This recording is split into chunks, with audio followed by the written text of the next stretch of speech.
itu. Jadi saat ini kerinduan dari Bapak Yahweh juga untuk tetap setiap kita masalah apapun yang ada harus tetap kuat.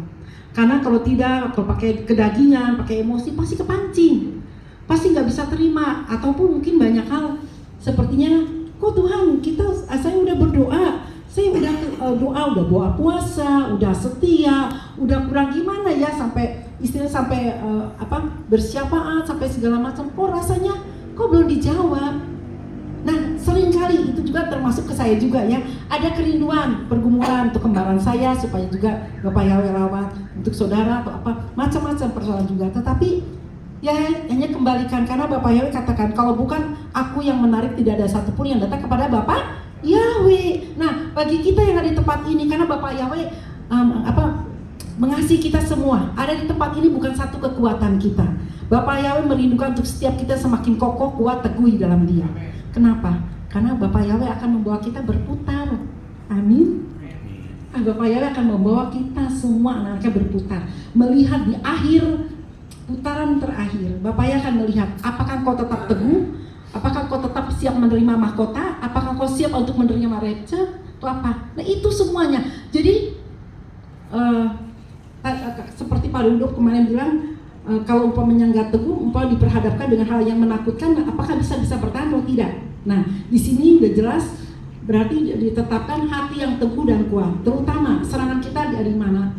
Dari orang-orang sekitar, dari teman-teman, dari saudara, dari siapapun, dari anak, dari suami, dari istri. Itu macam-macam serangannya. Nah, kalau kita tidak memiliki pikiran seperti Yesua Masiah, nggak akan mampu. Amin. Karena kan ada lagu, ku di tanganmu, ku di hatimu, di pikiranmu, di rencanamu, tak pernah ku sendiri, ku di tanganmu, ku di hatimu, di pikiranmu, di rencanamu, tak pernah ditinggalkan. Nah, Bapak Ibu, kalau Bapak Ibu menghadapi galau, apapun nyanyikan itu, ku di tanganmu, ku di hatimu, di pikiranmu, supaya pikiran Yesua masih yang ngalir dalam kehidupan kita. Amin. Memiliki pikiran yang perkasa, yang luar biasa, yang kudus. Karena saat ini benar-benar kita harus memancarkannya kuat-kuat ya. Karena kalau kita membiarkan daging bereaksi, nggak akan bisa terima keadaan. Tuhan juga nggak jawab. Orang-orang dunia lebih lancar. Itu udah pasti. Akhirnya apa? Kan ada ayatnya saya lupa. Jangan kau menjadi kecewa karena aku. Ada kan ya? Yesua mengatakan itu. Jangan kau menjadi kecewa karena aku. Artinya apa? Kau selama masuk di dalam masih ujian anugerah harus hadapi. Tuhan saat ini akan membawa setiap kita berputar. Kita lihat ayatnya. Di Keluaran 13 ayat 17 ayat sampai 18. Keluaran 13 saya bacakan ya. Keluaran 13 ayat 17 sampai 18. Di sini katakan Tuhan memimpin umatnya. Dan terjadilah ketika Firaun menyuruh umat itu pergi, Elohim tidak menuntun mereka melalui jalan ke negeri orang Filistin, walaupun itu dekat ya. Sebab Elohim beriman, jangan sampai orang-orang itu menyesal jika mereka menghadapi peperangan dan kembali ke Mesir. Nah ya, 18. Namun Elohim membuat umat itu berputar melalui jalan padang gurun menuju ke laut Suf. Dan Bani Israel berjalan terus dengan gagah berani dari tanah Mesir. Ada amin? Nah, ini jelas. Kenapa bukannya udah dilepaskan, tapi kenapa Tuhan tidak membawa kepada jalan yang dekat? Ya. Nah, sebab Elohim di sini katakan berfirman jangan sampai orang-orang itu menyesal dan jika mereka menghadapi peperangan dan kembali ke Mesir, ya. Namun Elohim membuat umat itu berputar melalui jalan yang lebih jauh. Kenapa? Kan kita udah berteriak, udah doa, tapi kenapa masih diajak berputar? Ya, permasalahan kita, jawaban kita diajak berputar dulu untuk menanti, ya. Itu janji Bapak Yahweh. Kenapa kali ini seperti diputar-putar kok belum ada jawaban? Mungkin ada hamba Tuhan yang umpamanya mendubuatkan, kok kayaknya belum terjadi seperti itu ya. Nah, Di sini udah jelas ya sekali bahwa Bapak ya sengaja menuntun ya bangsa Israel itu berputar melalui jalan di padang gurun menuju ke laut ya, Suf. Nah, di sini Tuhan sengaja tidak membiarkan Israel melalui jalan yang biasa. Kenapa? Ya. Nah, Tuhan tahu sementara ini Israel itu belum siap untuk menikmati tanah yang berlimpah susu dan madu, ya. Apalagi menghadapi peperangan. Apalagi menghadapi peperangan. Nah, di sini katakan Tuhan sengaja melatih, membawa dia lebih jauh berputar-putar, melatih dia untuk belajar kuat, untuk belajar mengucap syukur atau tidak, ya. Nah, karena gini, kalau dia diberkati, mendapat susu dan madu, dia nggak akan menghadapi peperangan, nggak akan bisa, karena udah keburu menikmati berkat dari Bapa Yahweh. Tapi Bapa Yahweh menguji, membawa dia untuk di dalam bisa menghadapi nanti pada saat kemenangan. Engkau berjalan bersama aku sekian lama, dan engkau juga ada penundukan diri, dan engkau juga selalu bersyukur, dan tekun, setia, engkau akan menang. Nah, dilatih di dalam hal yang tidak diinginkan oleh daging, tapi tuh mau terima Bapa Yahweh melatih kita dengan caranya Bapa Yahweh, kita mau. Nah, di sininya Tuhan akan menyingkapkan hal-hal yang baru kepada umatnya. Amin. Maka Tuhan sedang melatih, membawa kita berputar. Mestinya mungkin harus ke sini, kenapa jadi muter lagi? Sepertinya kayak diulang lagi. Nah, seperti itu ya. Nah, jadi di sini tekanan peperangan itu bagi Israel bisa melangkah kembali kepada perbudakan di Mesir. Maka dari itu dia melangkah Bapa Yahweh membawa umat Israel supaya fisiknya kuat, memiliki roh yang kuat, memiliki dia menyadari bahwa aku itu perlu Tuhan. Kau tidak dituntun oleh engkau, aku itu tidak apa-apa. Nah, adakah kesadaran di dalam pemeliharaan berputar-putar? Kan tentu dong diajak berputar sama Bapak Yahweh, dipelihara nggak? Pelihara ya, walaupun secukupnya, tidak berkelimpahan. Tapi Tuhan sedang mengajar. Adakah engkau mengingat aku? Aku yang memelihara engkau di dalam masa perjalanan, di dalam masa belum dijawab, di dalam masa penantian engkau. Adakah engkau selalu mengingat aku bahwa aku selalu peduli akan engkau? Tapi di balik semua banyak manusia belum tahu bahwa Tuhan tuh peduli akan kita. Kita banyak lebih baik berontak, doa apa sih? Nah, apalagi kalau kita istilahnya tidak mendekat kepada Bapa Yahweh, kita kurang menyembah, memuji, udah. Apalagi lebih banyak istilah lebih dengar lagu dunia, ataupun umpamanya lebih percaya kepada perkataan, setuju dengan orang-orang dunia yang tidak takut akan Bapa Yahweh. Hati-hati, di sini kita akan terplecok ya, amin. Nah, di sini katakan kembali, Tuhan sengaja menuntun mereka ke jalan lebih jauh kemana Yahweh akan mendidik dan mempersiapkan mereka untuk dapat menikmati apa yang telah Tuhan janjikan kepada bangsa Israel. Sengaja dia mendidik, karena dia akan memberikan janji susu dan madu kepada umat Israel ini. Kenapa? Tapi Tuhan melatih supaya apa? Supaya dia kuat, dan pada saat dia diberkati, dia akan ingat, oh masa kesusahan aku, oh masa gimana. Nah, pada saat berdoa, peperangan juga dia bisa. Kenapa? Karena dilatih oleh sang raja sendiri. Amin. Nah, jadi kalau saat ini menghadapi apapun, jangan mudah kecewa. Semua bukan ini itu sih dipermudah, ya belum aja mungkin waktunya. Tapi ada semuanya juga masuk di dalam proses, bermacam-macam proses ya itu. Nah, di sini katakan, jadi Tuhan di sini akan mendidik dan mempersiapkan mereka untuk dapat menikmati. Nah, di sini padang gurun adalah tempat apa? Di mana pencobaan terjadi. Nah, hati-hati. Padang gurun di sini tempat pencobaan sedang terjadi. Kenapa? Kering, kerontang. Nyuri yuk. Umpamanya teman, nyuri aja yuk. Umpamanya. Atau umpamanya kita bohongin yuk. Umpamanya pinjam pinjol atau uang apa sih namanya pinjol tuh? Pinjam uang atau gimana. Jadi tidak mengandalkan kepada Bapa Yahweh, bahkan tidak mencukupi. Tetapi ada satu hal di dalam padang gurun ini, pencobaan itu banyak banget. Kenapa? Kita lewat istri, udah kamu gitu-gitu aja lihat tetangga kita atau gimana. Nah, seperti itu. Hati-hati, jebakan. Di dalam padang gurun ini ada tempat di mana pencobaan sering terjadi. Yesua 40 hari setan tuh datang, benar nggak? Dia mencobanya. Nah, kita anak-anaknya saat-saat ini hati-hati. Jangan kecewa. Biarlah muka kita berseri, mengucap syukur, amin. Mengucap syukur ya. Kenapa? Karena masih di dalam tuntunan Bapa Yahweh, masih di dalam penyertaannya. Karena orang yang mengucap syukur tidak pernah kekurangan kekurangan apapun. Walaupun sepertinya kayak pas semuanya kita dapat nikmati. Amin. Semuanya dapat menikmati, nggak kekurangan ya. Nah, di sini kita akan lihat ya bagaimana Daud aja dia setelah diurapi, ya, setelah diurapi menjadi raja, bukannya dapat popularitas, bukan dapat promosi, tidak. Waktu Daud diurapi apa ya? Tapi ia harus dikejar-kejar oleh pasukan Saul dan hidup di dalam gua yang sesak bertahun-tahun, dikejar-kejar. Setelah diurapi, nah di sini Daud bisa aja marah. Loh Tuhan, Engkau sudah mengurapi saya, Kau sudah berjanji. Loh yang dapat kok begini, dikejar-kejar musuh oleh prajuritnya Saul. Dia tinggal di gua-gua yang sesak. Berapa lama? Sesak menyengatkan.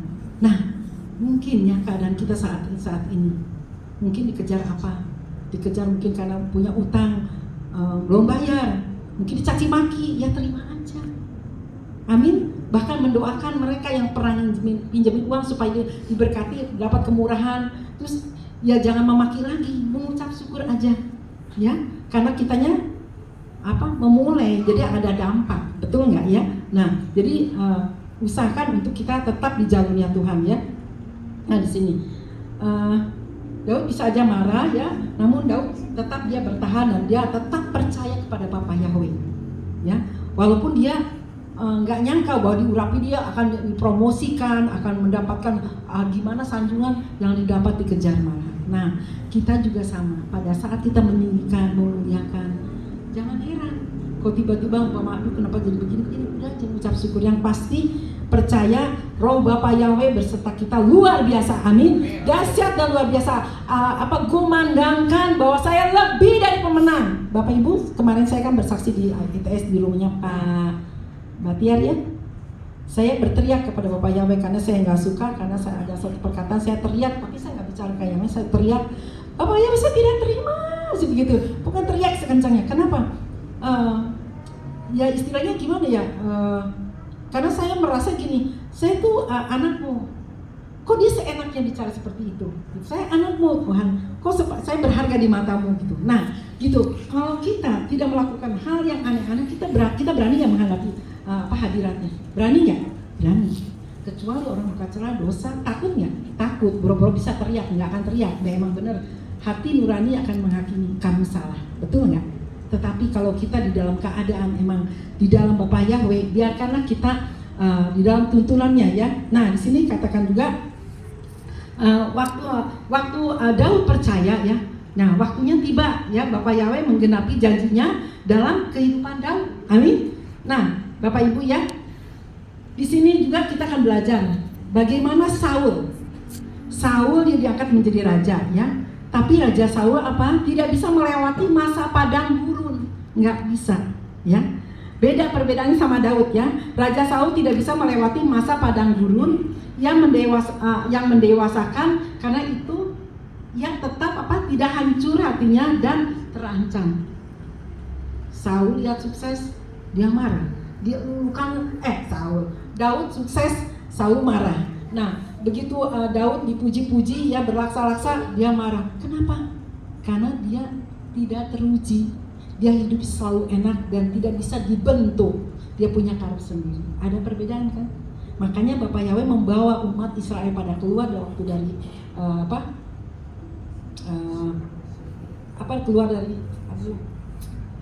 keluar dari yang 10 tulah itu apa Pak? Bukan yang 10 tulah, itu tulah yang macam-macam tuh Mesir ya. Nah, nih yang keluar dari situ, Bapak Yahweh membimbing mereka berputar-putar. Artinya apa? Untuk supaya dilatih memiliki roh yang kuat, memiliki karakter yang benar, memiliki pengertian yang benar, menghargai apa pemberian dari Bapak Yahweh. Nah, tapi Saul nggak ada, karena hidupnya selalu berkelimpahan dan tidak bisa dibentuk. Itu ada dua perbedaan. Amin Bapak Ibu ya. Nah, di situ. Nah, Daud telah melewati ya padang belantara, dan Yahweh memakai Raja Saul untuk menempatkannya di sana. Ternyata Daud ini diizinkan Bapak Yahweh memakai Saul untuk menempatkannya di gua-gua. Tetapi apa yang jadi pemenang? Karena Saul tetap ada penundukan diri dan dia tetap percaya kepada Bapak Yahweh, dia pegang janjinya sehingga dia berkemenangan ya. Nah, kita akan lihat lagi dari saudara-saudara dari Yusuf ya. Nah, Yusuf dipakai Bapak Yahweh untuk apa? Putar menggenapi janji Tuhan. Pada apa? Pada Yusuf dengan apa ya? Yusuf katakan saudara-saudara dari Yusuf dipakai Bapak Yahweh untuk menggenapi janji Tuhan pada Yusuf dengan jalan apa? Berputar melalui padang belantara. Dipakainya siapa ya? Yusuf lewat saudara-saudaranya, lewat siapapun. Dia ajak berputar-putar, segala putarannya apa? Fitnahan, dijual, segala macam, dikejar-kejar apanya. Nah itu diajak putar seperti itu. Tapi di balik semua ternyata Bapak Yahweh ada rencana bagi yang mau dibentuk dan tetap bersyukur, rendah hati dan percaya. Dia akan memiliki roh yang kuat. Dia akan jadi berkat bagi saudara-saudaranya. Amin. Nah itu. Jadi kita semua kalau saat ini sedang menghadapi apapun, teguhkan, kuatkan hati kita. Jangan pernah kecewa. Mau nangis, doa nggak apa-apa. Nangis, Bapak Yahweh kenapa belum dijawab ya? Koreksi saya, ada hal apa yang menghalangi sehingga belum? Udah aja, kalaupun nggak belum aja jawaban, nyanyi aja. Segala puji, hormat, syukur kembalikan kepada Dia. Udah segala macam, karena kita nggak tahu apa-apa. Kalau bukan karena kekuatan yang datang dari atas, kita nggak mampu menghadapi semuanya. Amin. Nah, di sini dikatakan, juga bahwa Yusuf itu pada saat diajak berputar lewat masalah, apa yang terjadi? Yusuf saat itu mungkin udah hopeless ya. Mimpi dulu tuh ternyata salah. Dia mungkin lupa mimpinya juga ya, karena kesakitan ngikutin terus, fitnahan segala macam dia dihadapi. Tapi apa yang terjadi? Yusuf tidak pernah menyangka mimpinya tuh digenapi. Amin. Ya tidak pernah menyangka ya. Nah, setelah melalui jalan berputar-putar lewat belantara, terjadi nggak janjinya Bapak Yahweh? Terjadi. Ada waktunya. Ada waktu. Kalau umpamanya bagi yang kuliah, yang masih sekolah umpamanya pojokin teman yang bekerja atau tiba-tiba sholat ataupun gimana, ucap syukur aja. Karena kita itu sedang mau diberkati. Setan biasanya menyelidikinya supaya kita menggagalkan berkat yang akan kita terima sama Bapak Yahweh ya, untuk menuju kemenangan. Amin. Nah, di sini kita lihat 1 Petrus 1 ayat 6 dan 7 ya. Saya bacakan. 1 Petrus 1 ayat 6 dan 7. Saya katakan, yang di dalamnya kamu bergembira sekalipun sekarang untuk seketika perlu diduka citakan. Nah, perlu diduka citakan. Nah, kenapa Bapak Yahweh kok biarkan aku duka cita terus, nangis, diantepin nggak dijawab, sedih kok diantepin? Ada maksudnya? Ada maksudnya. Nah, maksud yang mulia. Nah, di sini ketika perlu diduka citakan oleh berbagai pencobaan. Nah, oleh berbagai pencobaan, ya. Nah, supaya ujian imanmu yang jauh lebih berharga daripada emas yang dapat binasa meski diuji melalui api, boleh didapati sebagai pujian dan kehormatan dan kemuliaan pada waktu penyingkapan Yesua HaMasiah. Nah, pada saat kita lulus dalam ujian, ada satu penyingkapan Bapak Yahweh atas kita pribadi, lepas pribadi di tempat ini. Amin. Penyingkapan apa? Tiba-tiba dibuka jalan, nah ini semua dilancarkan. Tiba-tiba ada hal yang tidak diduga, itu semua. Nah, janjinya akan digenapi bagi anak-anaknya yang mau dibentuk, yang mau diajak berputar. Maka dari itu, kokohkan hati kita, teguhkan ya apapun yang harus kita hadapi. Amin. Kita lihat lagi di Yeremia 29 ayat 11. Di sini katakan, Yeremia 29:11 di sini. Sebab aku mengetahui rancangan-rancangan yang aku rancangkan atas kamu, firman Yahweh, rancangan-rancangan damai sejahtera dan bukan kejahatan, untuk memberikan kepadamu masa depan yang penuh harapan. Coba beda ya pandang Bapak Yahweh dengan manusia. Ya, makanya orang dunia selalu diukur dengan apa? Harta. Diukur dengan mana? Tuhan setia hidup gitu-gitu aja, nggak ada kemajuan. Mobil juga masih jadul. Mobil saya jadul. Mobil masih jadul itu apa? Enjoy, kita nikmati walaupun jadul bisa dipakai, amin ya Pak Batiar. Ya, yang penting saya bisa ke pasar walaupun mobil jadul saya nggak pusing. Tetangga kiri kanan saya semua baru pack, saya bilang. Saya mah nanti. Yang pasti saya bersyukur menikmati jadul, merem aja udah. Habis mau dijual nggak laku-laku Pak, jadi dipakai terus Pak. Buat ada yang beli. Nah, jadi di sini Bapak Ibu ya, akan memberikan Tuhan itu damai sejahtera kepada setiap anaknya masa depan yang penuh harapan. Berharaplah tetap kepada Bapa Yahweh, amin Bapak Ibu ya. Nah, karena gini, saat kita harus jalan berputar dalam kehidupan ini, yakinlah ada rencana dan maksud Bapa Yahweh di balik semua itu. Ya, di balik semuanya itu. Banyak kayak tidak terduga, akhirnya orang akan tercengang. Tetapi kalau sampai seperti meninggal dalam keadaan kemarin Pak Rudolf katakan yang bad news ya, kan seperti itu ya, emang ditakdirkan seperti itu Bapak yang lain. Lazarus partai news ya salah. Itunya manggut sih Bapak itunya Lazarus ya. Nah Lazarus akhirnya dia kenapa? Karena dia di dalam kemiskinan, di dalam kesusahan, dia mungkin matanya melihat di mudah semua enak, tapi dia tetap tahu diri, dia mengucap syukur ya, saya dengan maka seadanya mengucap syukur. Ayang surga siapa? Lazarus. Dia di pangkuan Abraham. Orang kaya apa? Karena dia mungkin bisa aja di dalam orang kaya itu mau olok-olok, ataupun umpamanya semakin dia hidup seenaknya atau gimana ya, kita nggak tahu. Tapi yang pasti satu pembuktian kalau Alkitab itu adalah hidup. Amin. Dapar Elohim itu adalah hidup. Kita jangan disamakan kitab suci ini dengan kitab-kitab lain. Karena kitab suci ini ada jatuh cintanya Bapak Yahweh kepada setiap kita semua. Bagi kita yang cinta Bapak Yahweh, kita akan baca Dafar Elohim, kita akan merenungkannya apa maunya. Walaupun kita tetap setia, jangan pikiran kita kemana-mana, tapi biarkan kita memiliki pikiran roh ya, supaya pikiran roh itu akhirnya kita kembali kepada Dafar Elohim ya, amin. Nah, jadi di sini katakan saat kita harus jalan berputar dalam kehidupan, yakinlah ada rencana dan maksud Bapa Yahweh di balik semuanya untuk supaya kita masuk di dalam tanah perjanjian. Nah, kalaupun taruh kata belum dijawab, tetap toh kita langsung ke main ya, kenapa engkau berkenan, engkau mau diperlakukan walaupun suka duka. Saya belakang ini sering dicela, terutama kembaran saya, karena lihat istilahnya ya mobil seperti itu, terus apa segala kata-kata macam-macam. Tapi saya mengucap syukur karena dia belum paham tentang dia bilang percaya Bapak Yahweh, percaya Yeshua Masiah. Saya bilang gini, oke, saya bilang kamu udah percaya Bapak Yahweh Yeshua Masiah, kenapa nggak sekalian aja saya bilang tuh pembaharuan nama yang benar.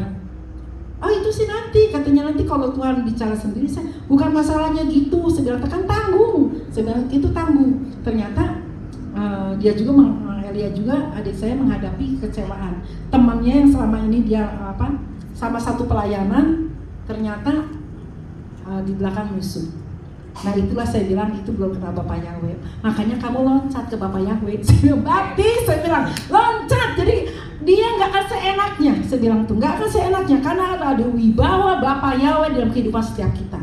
Ada perbedaan di dalam roh tuh akan merasakan. Beda orang yang masih asus sama dalam Bapak Yahweh.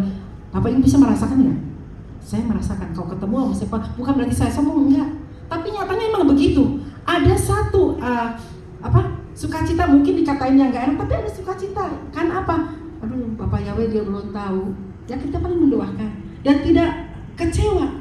Dan kita membiarkan istilahnya padang gurun itu akan nyerang kita. Tapi biarkanlah semuanya ini. Ya, jadi kalau di tempat ini, kalaupun umpamanya dosennya atau siapapun juga umpamanya bikin gak enak atau apapun, tetap kita bisa mengampuni, tetap bertahan karena Tuhan sedang membawa saat ini berputar-putar, ingin melihat kualitas hati kita di hadapan Bapak Yahweh. Nah itu aja firman Bapak Yahweh berkati. Amin. Saya akan berdoa dulu ya. Disatukan hidup. Bapak Yahweh yang baik, kami naikkan syukur dan terima kasih Bapak. Dapur yang sudah kami sampaikan Bapak, biarkan setiap kami yang mendengarnya bertumbuh di tanah yang subur Bapak. Engkau menerobos masuk di dalam kehidupan setiap kami pribadi lepas pribadi, agar hidup kami boleh menyenangkan hati Engkau. Engkau boleh melihat bangga